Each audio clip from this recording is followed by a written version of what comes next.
উপস্থিত সম্মানিত মুসল্লিয়ানি কিরাম,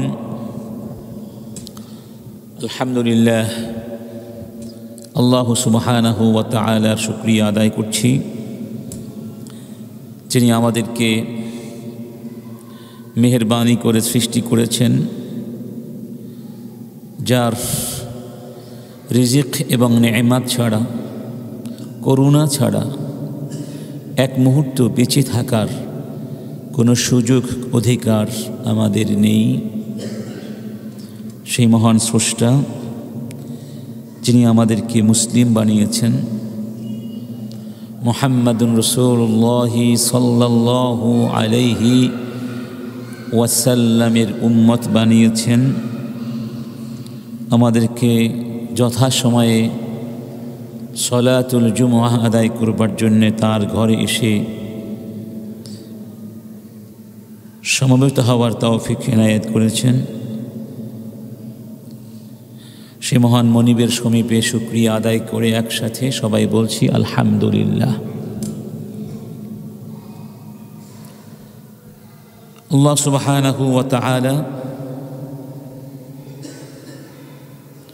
সমগ্র মানব জাতিকে সৃষ্টি করেছেন অভিন্ন বাবা এবং মা থেকে, অর্থাৎ আদম এবং হাওয়া, আমাদের আদি বাবা আদি মাতা। সেই অর্থে আমরা সবাই ভাই ভাই, অর্থাৎ আদমের সন্তান। আমাদের মধ্যে রয়েছে মানবীয় ভ্রাতৃত্ববোধ, তার উপরে আবার আল্লাহ সুবহানাহু ওয়া তাআলা আমাদেরকে ঈমান এবং ইসলামের ভ্রাতৃত্ব দিয়ে সম্মানিত করেছেন। আমাদের মধ্যে রয়েছে ঈমানি ভ্রাতৃত্ববোধ। তার উপরে গোটা সৃষ্টিকার আল্লাহর, এই মহান সৃষ্টি, মহান রবের এই মহা সৃষ্টি সবই আল্লাহ সুবহানাহু ওয়া তাআলার পরিবারের সদস্য। সব সৃষ্টি কার পরিবার? আল্লাহ সুবহানাহু ওয়া তাআলার পরিবার। এই সব কিছু বিবেচনা করলে যেই সত্যটি আমাদের সামনে স্পষ্ট হয় তা হলো, যেহেতু আমরা বহুমাত্রিক ঐক্যের বাঁধনে আবদ্ধ, ভ্রাতৃত্বের বাঁধনে আবদ্ধ, তাই পরস্পরের প্রতি পরস্পরের কিছু দায়িত্ব আছে, কর্তব্য আছে আমাদের। এই দায়িত্ব কর্তব্যের মূল কথা হলো পরার্থপরতা, অন্য মানুষের, অন্য ভাইয়ের, অন্য সৃষ্টির কল্যাণ সাধন করা, উপকার করা, কাউকে অবজ্ঞা না করা, কাউকে সরিয়ে না দেয়া, কারো ক্ষতি না করা। এটি হচ্ছে ইসলামের মহান শিক্ষা। নবীজি বলেছেন আদ-দীনু আন-নাসিহা, ধর্ম হলো নসিহা, অন্যের কল্যাণ কামনা করা। সেই ব্যক্তি জানুক নাই বা জানুক, দেখুক নাই বা দেখুক, জানেন কে, দেখেন কে, এটি হচ্ছে ইখলাসের বহিঃপ্রকাশ। তো এই দৃষ্টিকোণ থেকে আমরা বিগত 3টি জুমআ ধরে সৃষ্টির সেবায় স্রষ্টার ভালোবাসা এই শিরোনামে আলোচনা পেশ করেছি। আজকে শেষ পর্ব ইনশাআল্লাহ। এই পর্বে আমরা আলোচনা করব ইসলামের এই শিক্ষা, ইসলামের এই আদর্শ, এই বৈশিষ্ট্য কিভাবে সাহাবায়ে কেরাম এবং তাদের পরবর্তী প্রজন্ম, আমাদের পূর্বসূরীরা গ্রহণ করেছিলেন, বাস্তবায়ন করেছিলেন। তারা মানব এবং সৃষ্টির সেবায় কতটা নিবেদিত প্রাণ ছিলেন, তারই কিছু কাহিনী, ঘটনা এবং বাস্তবতা আজকে আপনাদের সামনে তুলে ধরব ইনশাআল্লাহ। এবং কিছু আলোচনা বিগত জুমাতেও আমরা করেছি এই পর্যায়ের। এইসব অনন্য ঘটনা প্রবাহের মধ্যে একটি ঘটনা হচ্ছে এরকম যে যেই ঘটনাটি উল্লেখ করেছেন আবু নাঈম তার প্রসিদ্ধ বই হিলিয়াতুল আউলিয়ার ভেতরে, হিলিয়াতুল আউলিয়া। قال أسلم مولى عمر رضي الله عنه। আসলাম ছিলেন ওমর ইবনে খাত্তাবের আজাদকৃত গোলাম।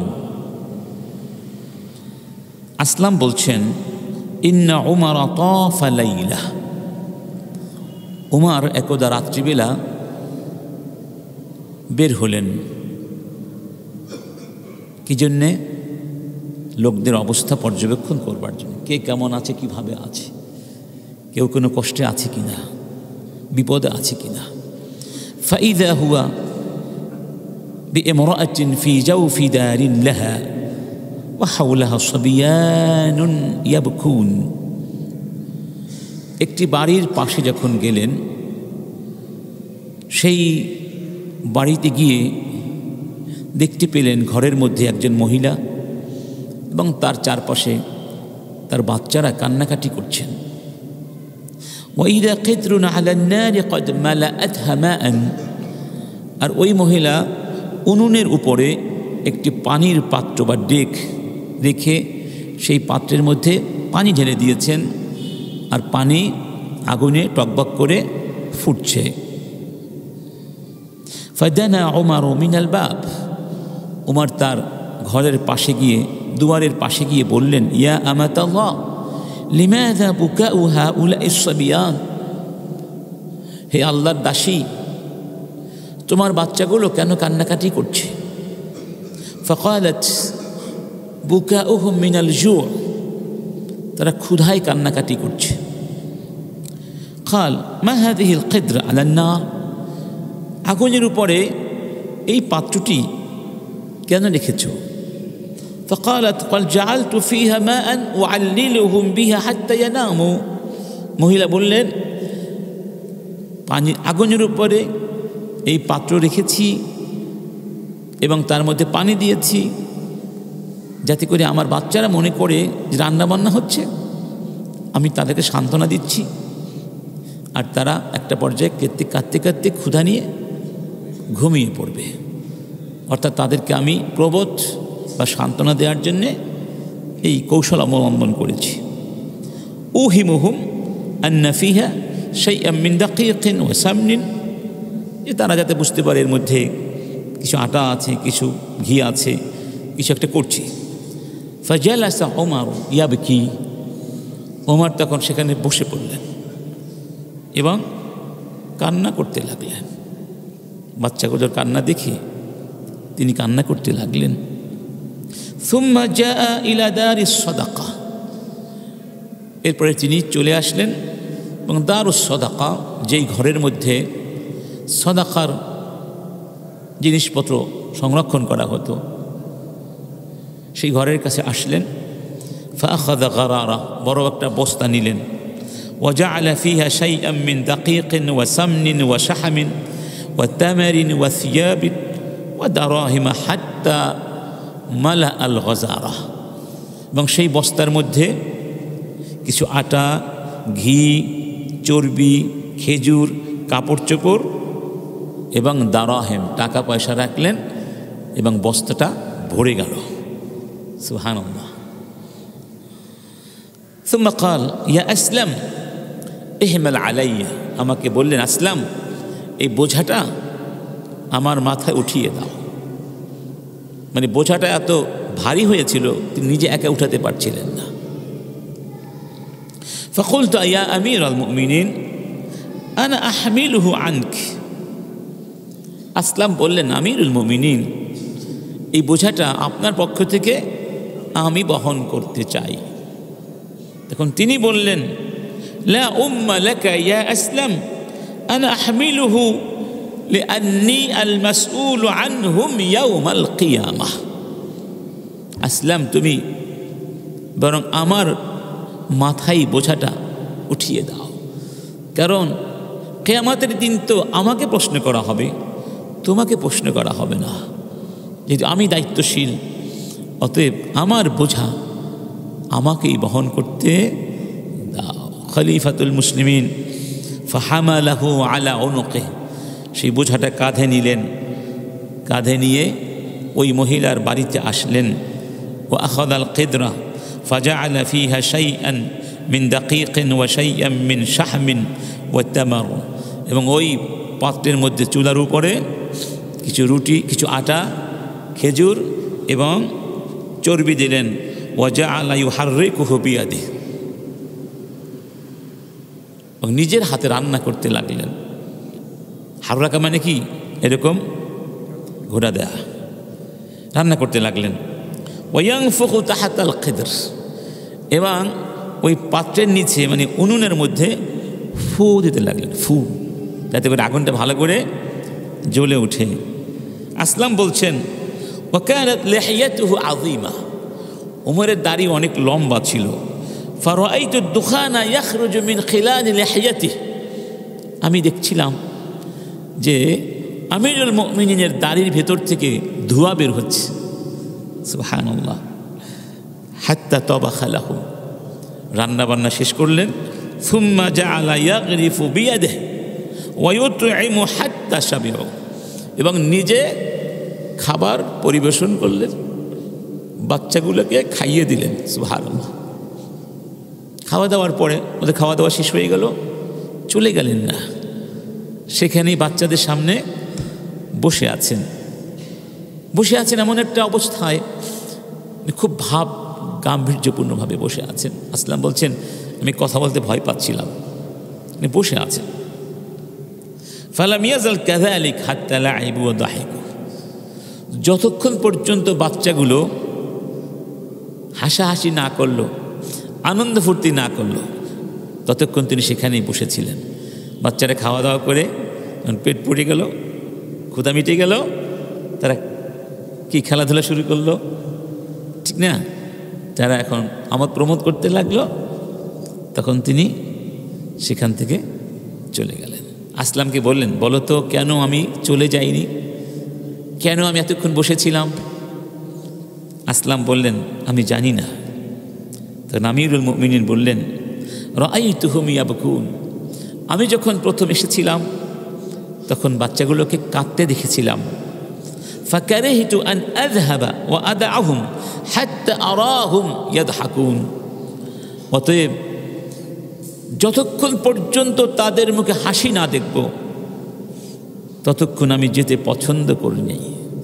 যেহেতু কান্না করতে দেখেছি তাই আমি চেয়েছি ওরা যেন হাসে, ওদের হাসিটা দেখে আমি যেতে চাচ্ছিলাম, ওদের গোমরা মুখ দেখে আমি যেতে চাচ্ছিলাম না।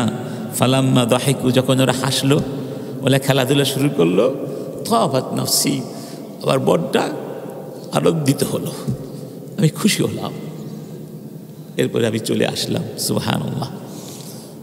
দেখেছেন রাষ্ট্রীয় ক্ষমতার সর্বোচ্চ চূড়ায় বসেও তারা বিলাসী হন নাই, নিজেদের স্বার্থের চিন্তা করেন নাই, কিভাবে আল্লাহর বান্দাদের সাহায্য করা যায়, অভাবীদের পাশে গিয়ে দাঁড়ানো যায়, দায়িত্ব মনে করেছেন। আজকের যারা শাসক আছেন তাদের সাথে ইসলামের এই শাসকদেরকে একটু কম্পেয়ার করে দেখবেন, আকাশ পাতাল পার্থক্য। এরকম মানবিক শাসক পৃথিবীতে আসবে না যতদিন পর্যন্ত কোরআনের শাসন ব্যবস্থা প্রতিষ্ঠিত না হবে। আমরা কত বোকা, আমরা কত প্রতারিত। ইসলামের এই সুন্দর শাসন ব্যবস্থা ছেড়ে আমরা ছুটছি মরীচিকার পেছনে, ছুটছি মানুষের বানানো আইনের পেছনে, অমুক তমুক দলের পেছনে, যাদের আদর্শের মধ্যে কোরআন নেই, হাদিস নেই, সাহাবীদের কোনো স্পর্শ নেই, তাদের পেছনে ছুটছি আর ভাবছি আমাদের দেশ উন্নত হবে, আমরা মুক্ত হব, আমরা অর্জন করব অর্থনৈতিক মুক্তি এবং সমৃদ্ধ। এগুলো সব মিথ্যে কথা, সব মিথ্যে স্বপ্ন, অনেক স্বপ্ন। এগুলো কি কোনো দিন এটা হবে না যতদিন পর্যন্ত আল্লাহর কোরআনের শাসন না আসবে। ওমর ইবনে খাত্তাবদের মতো ব্যক্তিরা বা তাদের অনুসারীরা, তাদের আদর্শবানেরা রাষ্ট্রের প্রতিটি পদে পদে না বসবেন, ততদিন এই স্বপ্ন বাস্তবায়িত হবে না, মানুষের অধিকার প্রতিষ্ঠিত হবে না, দরিদ্র জনগোষ্ঠী তাদের হক পাবে না। এটা লিখে রাখতে পারেন, এটি বাস্তবতা।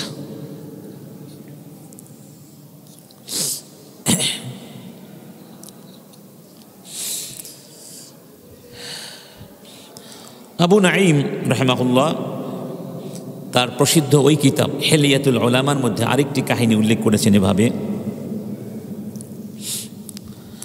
আন মালিক আদ-দারানি,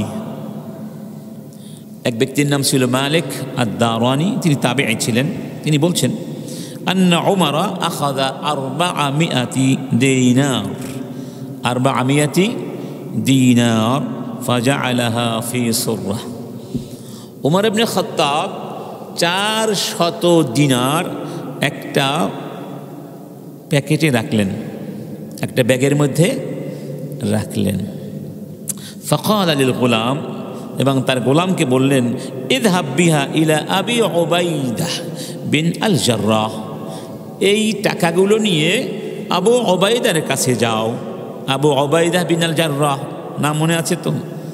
তিনিও শাসক ছিলেন, গভর্নর ছিলেন এবং অনেক বড় মানের সাহাবী, ওই 10 জনের একজন যাদেরকে জান্নাতের সুসংবাদ দেওয়া হয়েছে, আহাদুম মিনাল আশারাতিল মুবাশশারাতি বিল জান্নাহ। এবং ওই গোলামকে বললেন, তুমি এই টাকাগুলো নিয়ে তার কাছে যাও, সুম্মা ইনতাযির সাআতান ফিল বাইত হাত্তা তানযুরা মাযা ইয়াসনা, এবং তুমি এই টাকাগুলো হস্তান্তর করে চলে আসবে না, বরং কিছুটা সময় তার ঘরে বসবে এবং লক্ষ্য করবে, খেয়াল করবে এই টাকাগুলো পাওয়ার পরে আবু উবাইদা কি করেন। গোলাম বলছেন, ফাযাহাবা বিহাল গোলাম, গোলাম সেখানে গেলেন। ফাকালা ইয়াকুলু লাকা আমিরুল মুমিনিন ইজআল হাযিহি ফি বা'দি হাজাতিক। গোলাম গিয়ে বললেন, আমিরুল মুমিনিন ওমর ইবনে খাত্তাব, যে আল্লাহ সুবহানাহু ওয়া তাআলা ওমরকে রহম করুন এবং আল্লাহ সুবহানাহু ওয়া তাআলার সাথে যেন ওমরের মহব্বত স্থায়ী হয়, দোয়া করে দিলেন আর কি। দোয়া করলেন। সুম্মা ক্বাল তাআলা ইয়া জারিয়া, আবু উবাইদার ঘরে একটা জারিয়া ছিল, দাসী ছিল, তাকে ডাকলেন, বললেন, ইযহাবি বিহাদিহি সাবআ ইলা ফুলান, এই 7 দিনার নিয়ে অমুকের বাড়ি যাও। ওয়া বিহাদিহিল খামসাতি ইলা ফুলান, এই 5 দিনার নিয়ে অমুকের কাছে যাও। ওয়া বিহাদিহিল খামসা ইলা ফুলান, আর এই 5 দিনার নিয়ে অমুকের বাড়ি যাও। এভাবে পাঠাতে পাঠাতে সব টাকা সেখানেই শেষ হয়ে গেল। 400 দিনার ওই জায়গায় শেষ, মানে পাওয়ার পরে ঘরে জমা করেন নাই, সব মানুষকে এক এক করে বিলিয়ে দিয়েছিলেন। যাদের প্রয়োজন আছে মনে করেছিলেন তাদের কাছে পৌঁছিয়ে দিলেন। আর এই দৃশ্য কে দেখলেন? ওই গোলাম এই দৃশ্য দেখলেন এবং গিয়ে ওমরকে সব খুলে বললেন। এইদিকে ওমর قد عد مثلها لمعاذ بن جبل, মুআয বিন জাবাল আরেকজন মহান সাহাবী ছিলেন। মুআয ইবনে জাবালের জন্য আরেকটি প্যাকেট প্রস্তুত করলেন, সেখানেও 400 দিনার ছিল। বললেন, এবার মুআয ইবনে জাবালের বাড়িতে যাও এবং চলে আসবে না, একটু ওয়েট করবে, দেখবে সে কী করে টাকাটা পেয়ে তিনি কি করেন। তো গোলাম চলে গেল। চলে যাওয়ার পরে আগের মতোই বললেন, অপেক্ষা করতে লাগলেন। তিনিও ওই টাকাগুলো পাওয়ার সাথে সাথে জমা করলেন না, নিজের কাছে রাখলেন না। তার জারিয়াকে ডাকলেন এবং বললেন, অমুককে অমুককে অমুককে অমুককে এই পরিমাণে দিনার দিয়ে এসো। সব সেখানেই শেষ হয়ে গেল। মাত্র 2টা দিনার বাকি ছিল সেই ব্যাগের মধ্যে। কয় দিনার? এর মধ্যে মুআয ইবনে জাবালের স্ত্রী টের পেয়ে গেলেন। স্ত্রী এতক্ষণ টের পান নাই, হঠাৎ টের পেয়ে গেলেন মুআয টাকা বন্টন করছেন এবং তার কাছে খলিফার পক্ষ থেকে গিফট এসেছে। স্ত্রী বললেন, ওয়া নাহনু ওয়াল্লাহি মাসাকিন ফাআতিনা, বললেন আল্লাহর কসম, স্বামীকে বললেন আল্লাহর কসম আমরাই তো মিসকিন, ফানাহনু মাসাকিন, আমরাই তো মিসকিন, ফাআতিনা, আমাদেরকে কিছু দিন, আমাদের ঘরেই তো নাই, কিছু আমাদের জন্য রেখে দিন। কয় টাকা ছিল হাতে? 2 টাকা। ওই 2 টাকা স্ত্রীকে দিলেন। ফারাজা আল গোলাম ইলা উমর ফাখবারাহ, ওই গোলাম ফিরে আসলেন খলিফার কাছে এবং তাকে সব খুলে বললেন। ফাসুররা বিযালিক, উমর খুব খুশি হয়ে গেলেন এবং বললেন ইন্নাহুম ইখওয়া বা'দুহুম মিন বা'দ, বললেন তারা সবাই ভাই ভাই। সুবহানাল্লাহ, তারা সবাই ভাই ভাই। দেখেছো কিভাবে ভাই ভাইকে সাহায্য করে? খুব খুশি হলেন। এই ছিল সাহাবীদের আদর্শ। এরকম যখন সমাজ আমরা বিনির্মাণ করতে পারব, সেই সমাজে কেউ এরকম দুশ্চিন্তায় ভুগবে না যে আমি যদি অসুস্থ হয়ে যাই কিংবা বিপদে পড়ি কেউ নেই আমার পাশে দাঁড়াবার। মানুষ যখন দুশ্চিন্তা করে তখন তার ভেতরের কর্মশক্তিগুলো নষ্ট হয়ে যায়, সে কাজ করতে পারে না, কারণ সে দুর্বল হয়ে যায়। আর যখন মানুষের মনোবল থাকে যে না আমি একা নই, গোটা সমাজ আমার সাথে আছে, সবাই আমার ভাই, আমি বিপদে পড়লে সবাই আমার পাশে দাঁড়াবে, তখন সবাই শক্তিশালী হয়ে যায় এবং সমাজে উৎপাদন বেড়ে যায়, কর্মক্ষমতা বেড়ে যায়। ঠিক না ঠিক? আচ্ছা,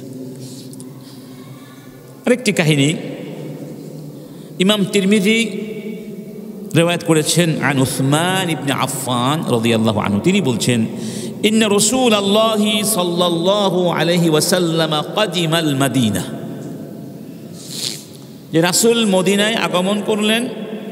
ওয়ালাইসা বিহা মা ইস্তাআযাবু গায়রু বি'রি রুমাহ, মদিনার লোকদের পানির সংকট ছিল। মদিনায় একটা কূপ ছিল, সেই কূপটির নাম ছিল কি? রুমাহ। সেই কূপের মালিক খুব সম্ভব ইহুদি ছিল, টাকার বিনিময়ে পানি বিক্রয় করত। আর টাকা দিয়ে পানি খাওয়াটা সবার জন্য সহজ ছিল না। পানি খুব মিষ্টি ছিল, খুব সুন্দর ছিল, স্বচ্ছ এবং সুস্বাদু ছিল। রাসূল কারীম বললেন, এবং ওই কূপটা ছাড়া আর কোনো ভালো কূপও ছিল না পানির। রাসূল বললেন মান ইয়াশতারি বি'রা রুমাহ, কে আছো এই কূপটি ক্রয় করে দিবে?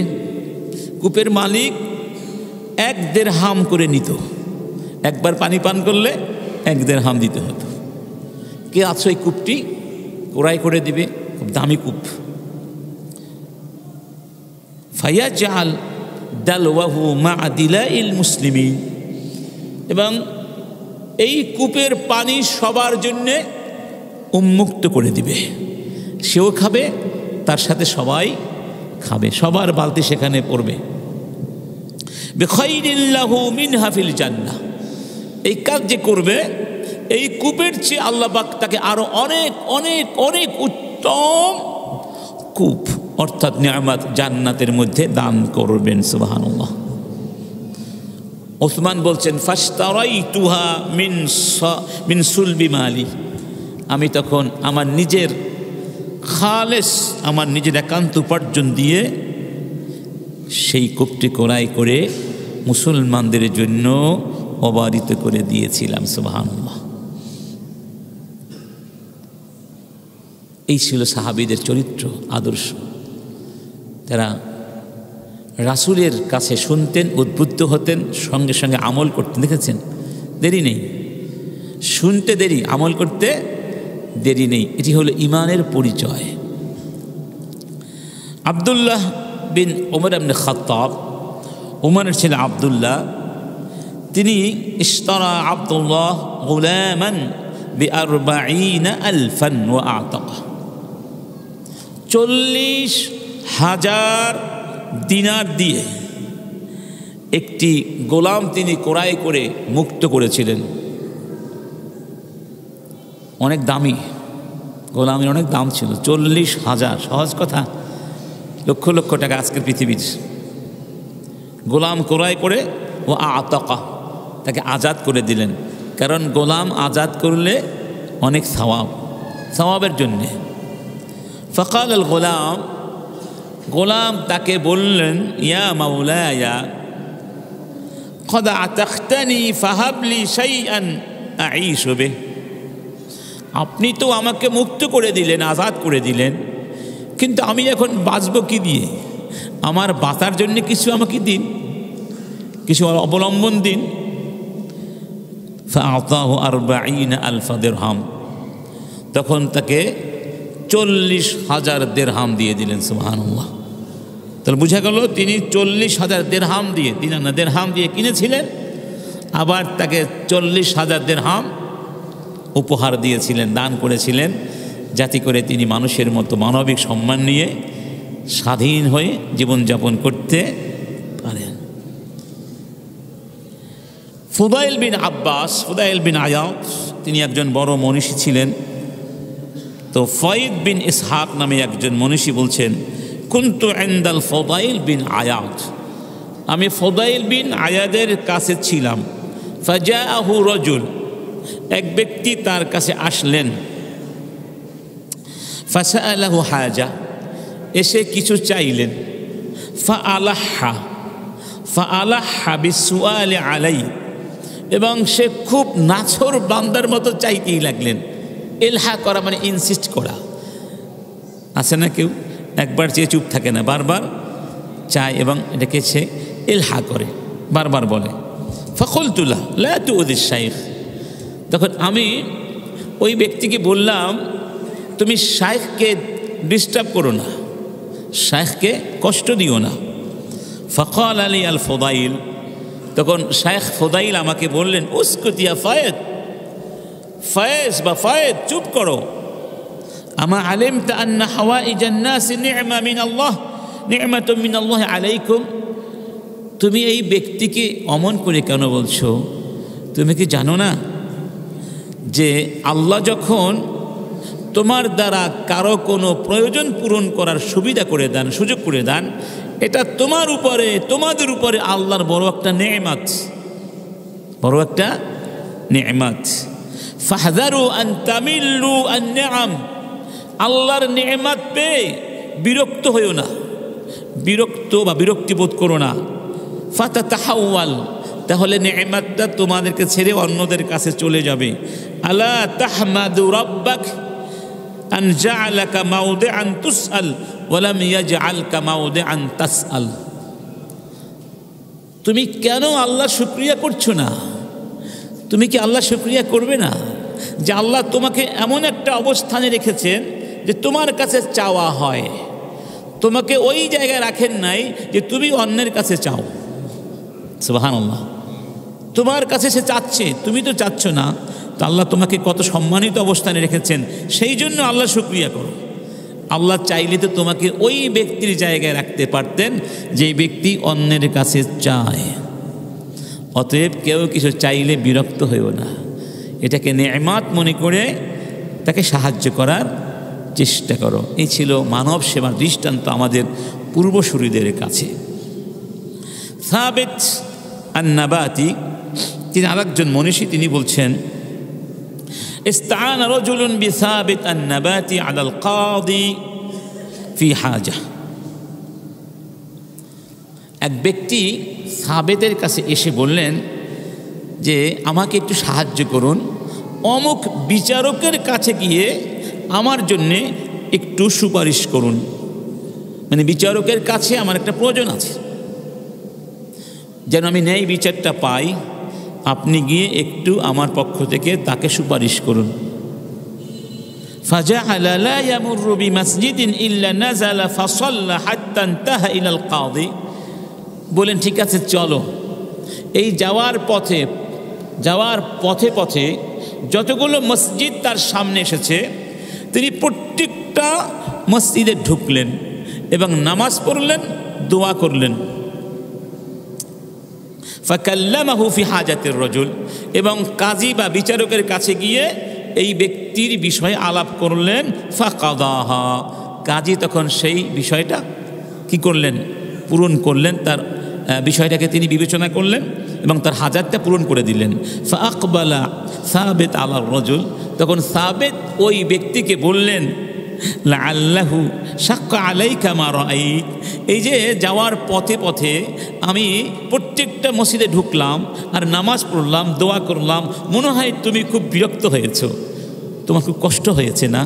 আমি অনেক সময় নিয়েছি, নামাজ পড়েছি, তোমার খুব কষ্ট হয়েছে?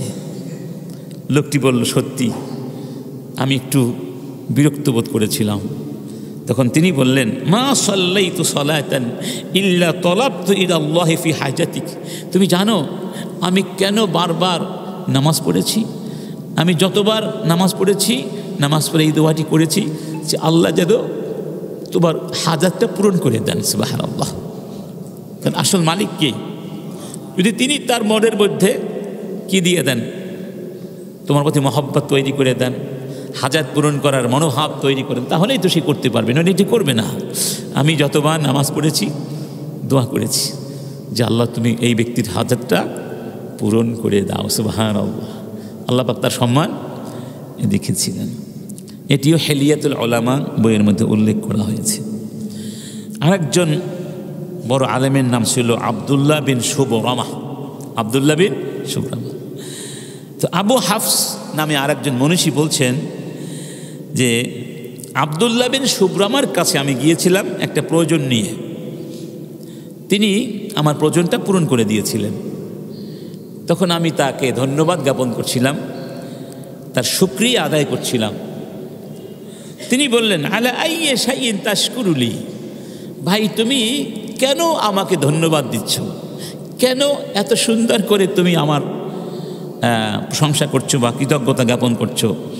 কুলতু কাদাইতা লি হাজা, আমি বললাম আপনি যেহেতু আমাকে সাহায্য করেছেন, আমার হাজাতটা পূরণ করে দিয়েছেন, এই জন্য আমি শুকরিয়া আদায় করছি। তখন আব্দুল্লাহ বিন শুবরামা একটা কথা বলেছিলেন, কথাটা একটু ভালো করে শুনুন। ইযহাব, বলেন ভাই তুমি চলে যাও, তুমি চলে যাও, আমি তোমাকে সাহায্য করেছি, সেজন্য আমার শুকরিয়া তোমার আদায় করার দরকার নাই। ইযা সাআলতা সাদীকাকা হাজা, তুমি আমার বন্ধু, আর জেনে রেখো তুমি যখন তোমার কোনো বন্ধুর কাছে কোনো হাজাত চাইবে, ইয়াকদিরু আলা কাদাইহা, এবং বন্ধু ওই হাজাতটা পূরণ করার ক্ষমতা রাখে, ফালাম ইয়াবযুল নাফসাহু ওয়া মালা, কিন্তু তোমার সেই প্রয়োজন পূরণের জন্য সে কিছুই করলো না, সে কষ্ট করলো না, সম্পদ ব্যয় করলো না, সময় দিল না, অথচ সে চাইলে সেটা করতে পারত। ফাতাওয়াদ্দা লিস-সালাহ, তাহলে একটা কাজ করো, তুমি নামাজের মতো করে অজু করো। ওয়াকাব্বির আলাইহি আরবাআন, আর ওই বন্ধুর দিকে তাকিয়ে 4টা তাকবীর দাও। ওয়াউদহু মিনাল মাউতা, এবং তাকে মৃত বলে মনে করো। খেয়াল করুন, মানে যেই বন্ধু বা যেই ভাই ক্ষমতা থাকা সত্ত্বেও তোমাকে সাহায্য করতে আসলো না, তুমি অজু করে ওই ব্যক্তির জানাজা পড়ো, কারণ সে মরে গেছে, সে আর জীবিত নাই, তাকে মনে করো মৃতদের মধ্যে গণ্য হয়ে গেছে। কি সুন্দর কথা, দেখেছেন? কি চমৎকার কথা। এটা ছিল আমাদের পূর্বসূরীদের চরিত্র আর আদর্শ। আমরা আজকে কোথায় আছি, তারা কোথায় ছিলেন? এটাই হলো ইসলামের চরিত্র। এই চরিত্র যদি মানুষ দেখে, অমুসলিম বলুন মুগ্ধ না হয়ে পারবে? এমনকি দুর্বল মুসলিমরাও তো মুগ্ধ হয়ে যাবে আপনার প্রতি। ইমাম আবু হানিফা রাহিমাহুল্লাহ, আমাদের ইমাম, তো আব্দুল্লাহ বিন রজা আল বাসরি নামে একজন মনীষী ছিলেন। তিনি বলছেন, এই ঘটনাটি ইবনু আসাকির বা আল খতিব আল বাগদাদি তার তারিখে বাগদাদের মধ্যে উল্লেখ করেছেন। তো অনেক প্রসিদ্ধ একটা বই, তারিখে বাগদাদ, লিখেছেন খতিব আল বাগদাদি। তিনি উল্লেখ করেছেন যে কান আলী আবি হানিফা জারুন ইসকাফ, আবু হানিফার একজন প্রতিবেশী ছিলেন, যিনি ইসকাফ মানে জুতা তৈরি করতেন, জুতা তৈরি করতেন, জুতা শিল্পী, আরবিতে বলা হয় ইসকাফ। ইয়ামালু নাহারাহু আজমা, সারাদিন জুতার কারখানায় কাজ করতেন। ফাইদা জান্নাহুল লাইলু, যখন সন্ধ্যা নেমে আসতো, রজা ইলা মানজিলি, বাসায় ফিরে আসতেন। ওয়াকাদ হামালা লাহমান ফাতাবাখা আও সামকাতান আও সামাকাতান ফাশাওয়াহা, বাসায় আসার সময় কিছু গোশত নিয়ে আসতেন, যে রান্না বান্না করে খাওয়া দাওয়া করতেন, অথবা মাছ নিয়ে আসতেন, মাছ এনে ভুনা করতেন। সুম্মা লা ইয়াজালু ইয়াশরাবু হাত্তা ইযা দাব্বা আশ-শারাবু ফীহি গাযালা বিসাউতিন ইয়াকুল, তো বাসায় এসে রান্না বান্না করে খেয়ে তারপরে বসতো মদ খেতে। কি খেতে? মদ। মদের বোতল নিয়ে বসতো, আর মদ খেতে খেতে যখন নেশা এসে যেত, নেশাগ্রস্ত হয়ে যেত, তখন জোরে জোরে এই গানটা গাইতো।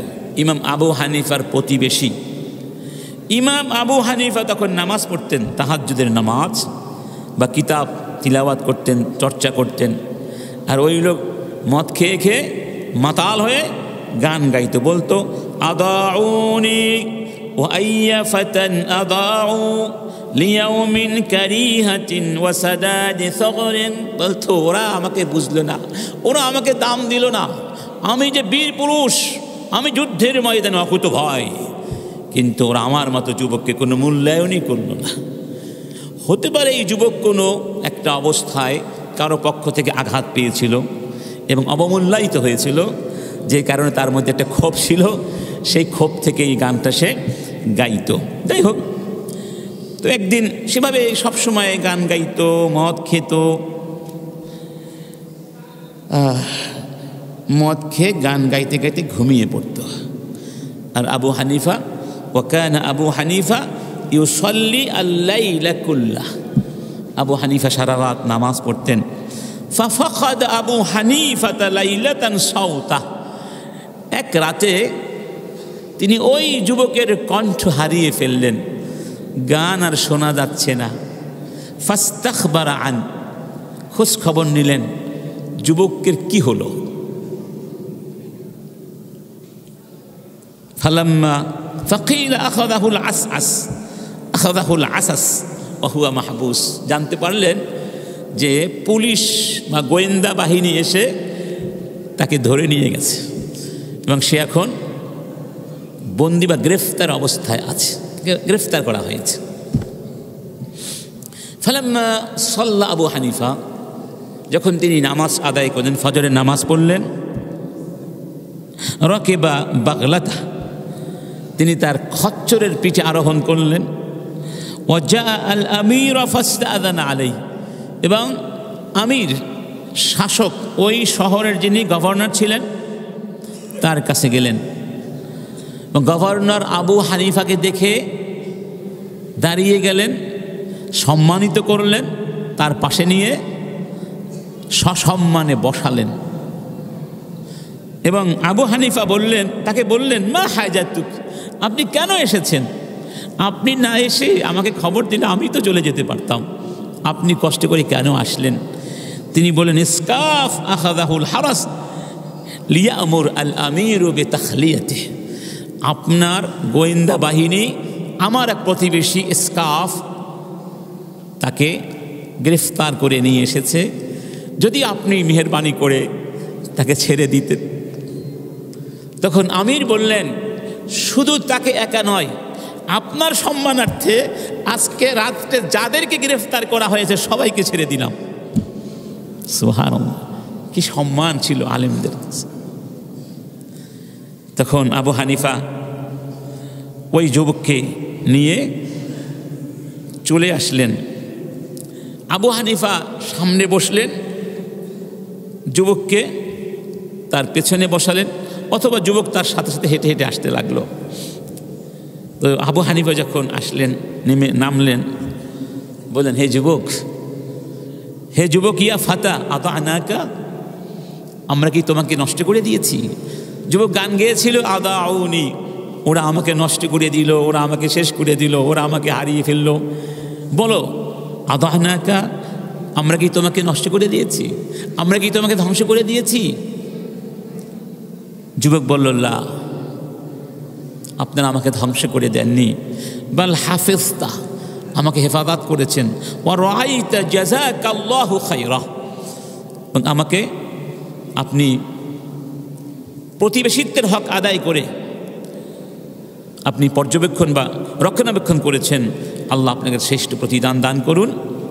এবং সেই লোকটি আবু হানিফার হাতে তাওবা করলেন এবং প্রতিজ্ঞা করলেন, আর কোনো দিন আমি মদ খাব না। আবু হানিফার মতো ব্যক্তি, তার প্রতিবেশী মদখোর ছিল, চিন্তা করতে পারেন। কিন্তু প্রতিবেশী হওয়ার কারণে তিনি তো চাইলে তার নামে মামলা করতে পারতেন, ঠিক না? তিনি প্রতিবেশীকে হেফাজত করেছেন এবং তার ভালোবাসা দিয়ে তাকে মুগ্ধ করেছেন। যে প্রতিবেশী যত খারাপ হোক, যদি আপনি বিপদে তার পাশে গিয়ে দাঁড়ান, সেই ব্যক্তি লজ্জিত হবে যে আমি কত কষ্ট দিয়েছি, অথচ এই প্রতিবেশী আবার আমাকে সাহায্য করেছে। সুবহানাল্লাহ। এই ছিল ইমাম আবু হানিফার একটি মানব সেবার দৃষ্টান্ত, অনন্য দৃষ্টান্ত তারা পেশ করেছে। আব্দুল্লাহ বিন মুবারক, তার নাম তো আমরা সবাই শুনেছি। তার ব্যাপারে ইমাম ইবনু কাসির রাহিমাহুল্লাহ তাঁর প্রসিদ্ধ কিতাব আল বিদায়া ওয়ান নিহায়ার মধ্যে একটি কাহিনী উল্লেখ করেছেন। বলছেন, খারাজা মাররা ইলাল হজ, আব্দুল্লাহ বিন মুবারক অথবা যখন তারা ওই জায়গা দিয়ে চলে যাচ্ছিলেন, ওই ডাস্টবিনের পাশ দিয়ে, ইদা জারিয়াতুন কদ খরাজাত মিন দারিন কারিবাতিন মিনহা, দেখতে পেলেন একটা ছোট্ট মেয়ে পার্শ্ববর্তী একটা ঘর থেকে বের হয়ে ওই ডাস্টবিনের কাছে আসলো। ফাআখাযাত তিলকা তায়র আল মাইয়িত, এবং সেই মরা পাখিটা ডাস্টবিন থেকে কুড়িয়ে নিল। কি ব্যাপার? তিনি চিন্তা করলেন, এই মেয়েটি কেন ডাস্টবিন থেকে মৃত এই পাখিটি নিয়ে যাচ্ছে? ফাকাশাফা আন আমরিহা ওয়া ফাহাস হাত্তা সাআলাহা, তিনি ওই মেয়েটির খোঁজ খবর নিলেন, জিজ্ঞেস করলেন, কি ব্যাপার, তুমি কেন এই মৃত লাশটি নিয়ে যাচ্ছ, মৃত পাখিটি নিয়ে যাচ্ছ? ফাকালাত আনা ওয়া উখতি হা হুনা লাইসা লানা শাই, ওই ছোট্ট মেয়েটি বলল, এটা আমাদের ঘর, আমাদের ঘরে শুধু আমরা দুইজন আছি, আমি আর আমার বড় একটা বোন আছে, আমরা দুই বোন, আমাদের ঘরে খাবার কিছু নেই, কোনো খাবার নেই। ওয়াকাদ হাল্লাত বিনাল মাইতা, আর দেখলাম এই মরা পাখিটা এখানে পড়ে আছে, এটা খেয়ে হলেও হয়তো আমরা বাঁচতে পারবো।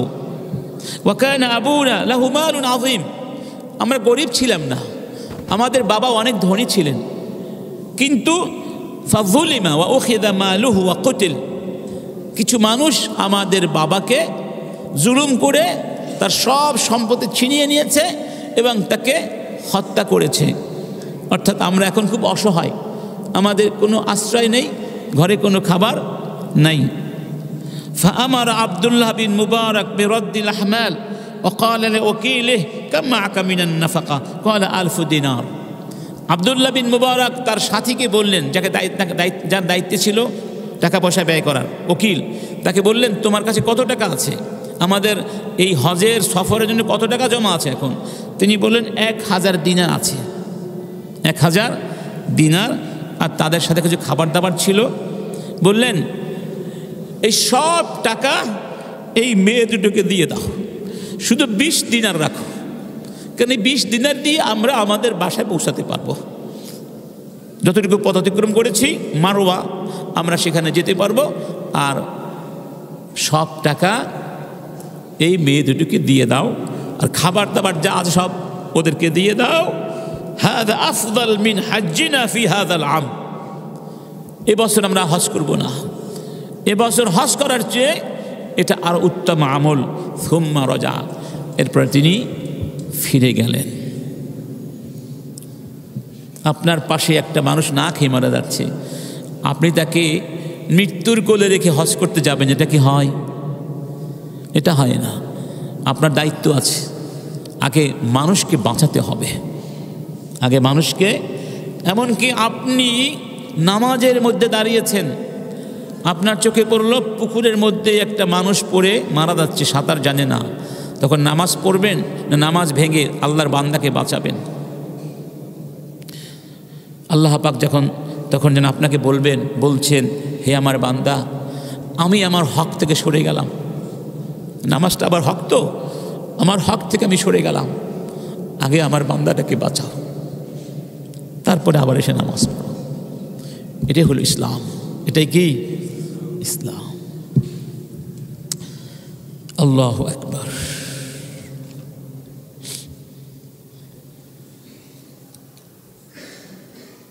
ইমাম বুখারী রিওয়ায়াত করেছেন আলী ইবনে আবি তালেবের ব্যাপারে, আন্নাহু সাল্লা যুহরা, ইমাম আলী ইবনে আবি তালেব যোহর নামাজ আদায় করলেন। সুম্মা ক্বাআদা ফি হাওয়াইজিন নাস ফি রাহবাতিল কুফা হাত্তা হাদারা সালাতুল আসর। যোহর নামাজ পড়ে তিনি বসলেন, আসর পর্যন্ত সেখানেই অবস্থান করলেন একটা জায়গায়, এবং লোকজন আসতে লাগলো, কার কি হাজাত রয়েছে সেগুলো তিনি শুনলেন এবং পূরণ করার চেষ্টা করলেন। এখন কথা হলো, সবার তো সমান শক্তি থাকে না, থাকে, তবে আপনার আমার পক্ষে যতটুকু সম্ভব আমরা তো ততটুকু করতে পারি না। যেমন ধরুন, এই শহরে কয়েক হাজার মানুষ আছে যাদের কম্বল নাই, রাস্তায় ঘুমিয়ে আছে। আমি তো আর হাজার মানুষকে দিতে পারছি না, আমি তো দুইজনকে দিতে পারবো। একটা কম্বল 400 টাকা, 500 টাকা না, 500 টাকাও পাওয়া যায়, বেশিও আছে। মোটামুটি যার শীতটা মোটামুটি বাঁচতে পারে, মরে না যায়, এরকম যদি একটা কম্বল 400 টাকা হয়, 500 টাকা হয়, আমরা সবাই পারি না? কি বলেন, পারি না? এখন যে শীত পড়ছে, ভয়ানক শীত পড়ছে কিন্তু। তো এই জন্য যার পক্ষে যতটুকু সম্ভব এলাকায় যাবেন সবাই, এবং খোঁজ খবর নেবেন কার কি অভাব আছে। আপনার শহরের বাসায়ও দেখবেন চারপাশে অনেক মানুষ আছে, কি আছে, অনেক অভাবে আছে, আপনি হয়তো খেয়াল করেন না। আপনার উঁচু প্রাসাদে আপনি আছেন, আপনার প্রাসাদের নিচে ওই কোনায় একটা কুঁড়ে ঘর আছে না? আছে। আমার এক প্রতিবেশী আছে, সে সিএনজি চালায়, তো আমার ধারণা ছিল সে ভালো অবস্থায় আছে। তো আমাকে সেই দিন বলে, ভাই আপনি তো খোঁজ খবর নেন না আমার, আমি অনেক কষ্টে আছি, আমাকে বলছে। আমি খুব লজ্জিত হয়ে গেলাম, সর্বনাশ, এই ব্যক্তি আমাকে বলে না, এই জন্য আল্লাহর কাছে নালিশ করেছে আমার বিরুদ্ধে। এটা যদি আমার অবস্থা হয় ভাই, আমি আর কি বলবো? তো আমি খুব লজ্জিত হলাম। এরকম আপনার পাশেও অনেক আছে, কিন্তু আপনি খবর নেন না।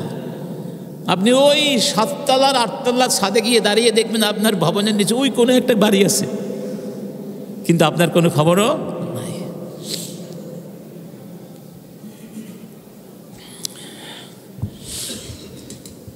আল্লাহ,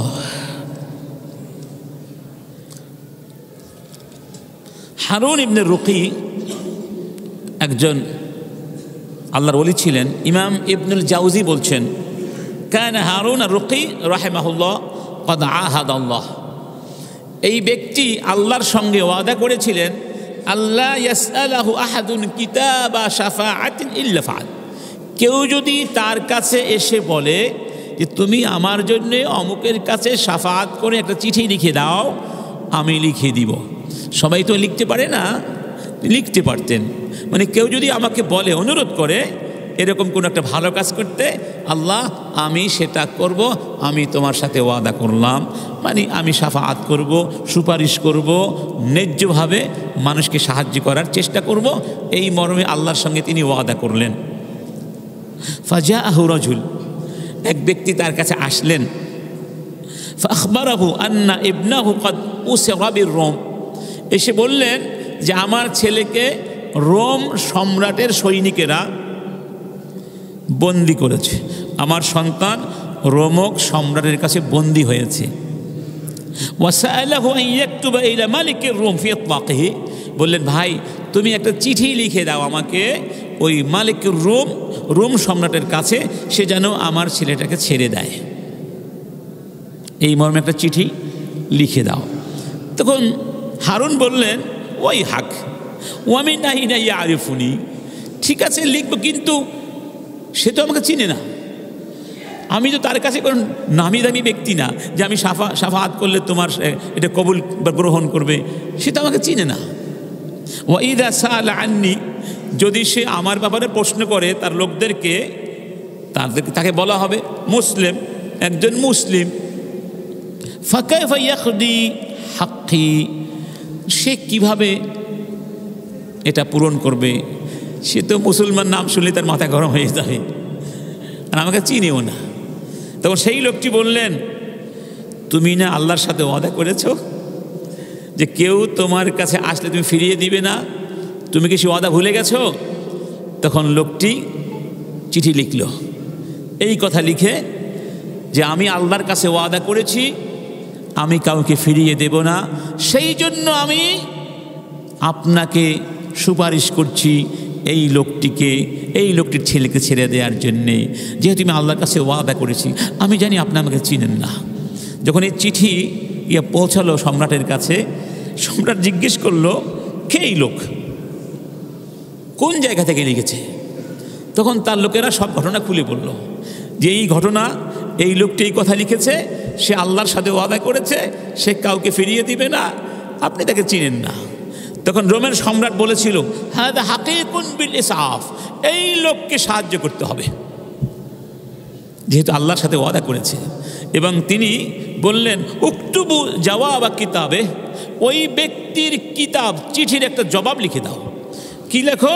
উকতুব বিকুল্লি হাজাতিন তারাত ফা ইন্না নাশফাউকা ফিহা, বললেন এখন থেকে তোমার কাছে যত লোক আমার কাছে শাফাআত করার জন্য চিঠি লিখতে বলবে তুমি লিখবে, এবং আমি তোমার শাফাআত কবুল করব। সুবহানাল্লাহ, দেখেছেন আল্লাহর সঙ্গে ওয়াদা করেছে, আল্লাহ পাক তাকে সম্মানিত করেছেন। যাই হোক, তাহলে আমরা এই 4 জুমা ধরে যে কনসেপ্ট, যে ধারণাটি আমাদের মাঝে সৃষ্টি করতে চেয়েছি, তা হলো আমরা সুখে দুঃখে সবসময় মানুষের পাশে থাকব, আল্লাহ সৃষ্টির সেবা করব, খিদমত করব, কাউকে বিমুখ করে ফিরিয়ে দেব না। আর এই বৈশিষ্ট্য ধারণ করতে হলে আমাদের কতগুলো কাজ করতে হবে। তার মধ্যে একটি হচ্ছে এই বিশ্বাস করতে হবে যে আমার কাছে যা কিছু আছে এগুলো কার? আল্লাহ এগুলো আমাকে দিয়েছেন। আর আমি যদি আল্লাহর বান্দাদের সেবা করি, আল্লাহ পাক আরও বাড়িয়ে দেবেন, এগুলো আল্লাহ ছিনিয়ে নেবেন না। আল্লাহ আমাকে বাড়িয়ে দেবেন ওয়াদা করেছেন, আর আল্লাহ ওয়াদা কখনো লঙ্ঘন। আল্লাহ বলছে, তোমরা যা আল্লাহর মতে ব্যয় করবে আল্লাহ তার বিনিময়ে তোমাদেরকে দিবেন। আল্লাহকে ওয়াদা করে ওয়াদা ভঙ্গ করেন? আল্লাহ ওয়াদা ভঙ্গ করেন না। আরেকটি হলো এই যে কাহিনীগুলো বললাম, কেন বললাম? উৎসাহিত করার জন্য। এগুলো আমাদের উৎসাহিত করবে। এর আগেও আমরা কোরআন সুন্নাহ থেকে ফজিলাতগুলো আলোচনা করেছি, কেন? উৎসাহিত হওয়ার জন্যে। ইনশাআল্লাহ আমরা সবাইকে উৎসাহিত করব। আল্লাহ পাক আমাদেরকে তৌফিক দান করুন, আমরা যেন সবাই সবার জন্য হতে পারি। ওই কবিতাটা মনে আছে তো? কি, নিজেকে আপনাকে লয়ে বিব্রত রহিতে আসে নাই কেহ অবনী পড়ে, সকলের তরে সকলে আমরা, প্রত্যেকেই আমরা পরের তরে। এটি হলো ইসলামের মূল কথা, আদ-দীনু আন-নাসিহা। আল্লাহ পাক আমাদের কবুল করে নিন। ওয়া আখিরু দাওয়ানা আনিল হামদুলিল্লাহি রাব্বিল আলামিন।